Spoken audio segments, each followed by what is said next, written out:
Parfait. Merci infiniment pour vos questions qui nous offrent l'opportunité de clarifier davantage un certain nombre de choses.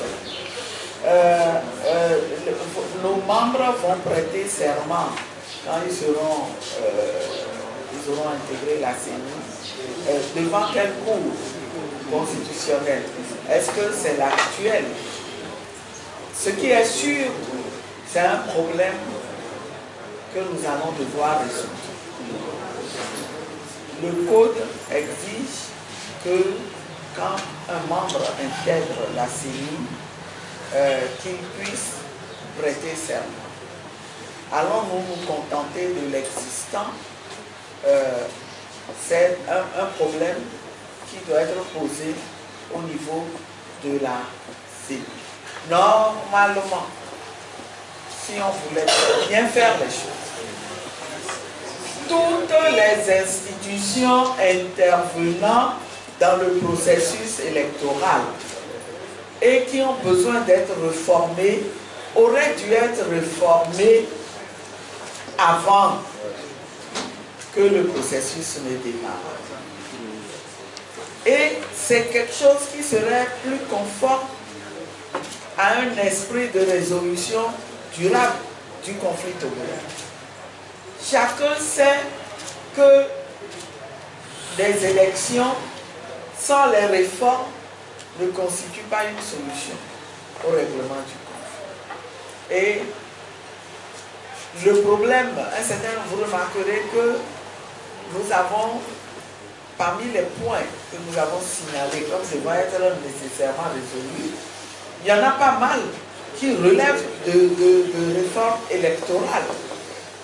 Donc, normalement, les réformes électorales aussi auraient dû être faites. Et quand vous regardez la feuille de route, la question de renforcement du processus électoral est abordée en dessous du point concernant les réformes. Donc, la feuille de route reconnaît qu'il faut des réformes sur le plan électoral aussi. C'est pour ça que nous nous sommes sentis à l'aise pour faire observer aux facilitateurs que ces points-là devront être réglés avant qu'on aille aux élections.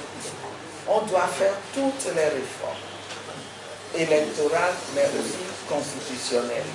Mais, bon, voilà une difficulté devant laquelle nous sommes placés. Nous ne voulons pas donner l'impression que nous sommes de mauvaise foi. Nous avons la mauvaise volonté, nous ne voulons pas faire avancer les choses, nous voulons bloquer.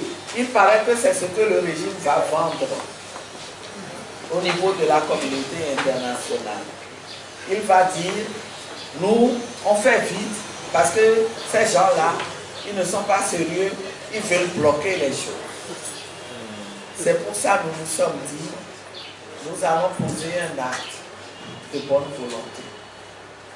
Nous enverrons nos membres comme un début de résolution des problèmes, mais en considérant que ça doit permettre de résoudre les autres problèmes qui demeurent.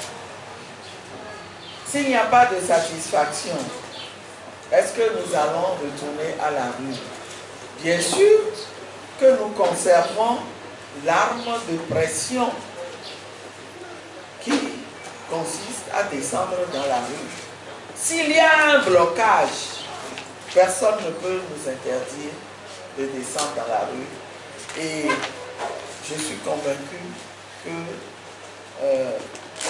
c'est dans l'harmonie que nous poserons le moment venu cet acte-là.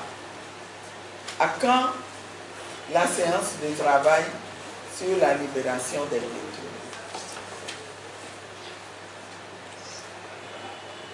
Est-ce que vous pensez vraiment que cette séance de travail-là va servir à quelque chose avec un ministre?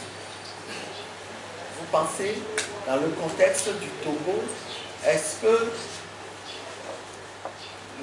la personne qui a l'autorité pour régler ces problèmes qui se posent, est-ce qu'elle n'est pas ailleurs? Est-ce que la procédure judiciaire, la nécessité de respecter l'indépendance de la justice, est-ce que ce n'est pas qu'un prétexte? Qui connaît le Togo sait que on se réfugie tout simplement derrière cette procédure judiciaire pour continuer à maintenir les détenus comme des otages, à vouloir avoir quelque chose à utiliser comme une monnaie de change. Ce que nous avons dit aux facilitateurs dans la lettre que nous leur avons envoyée hier, c'est que nous continuons de penser que c'est une approche politique qui va régler ce problème-là. Mais si à défaut, on devait persister en restant dans cette approche judiciaire, au moins qu'on laisse tous les détenus en liberté provisoire. Qu'on les laisse tous en liberté provisoire et nous allons continuer à nous battre pour ça. La séance de travail, on la fera sans trop y croire. Maître, après-moi, tu peux compléter la réponse sur ce point-là. Ils ont parlé aussi de qualification des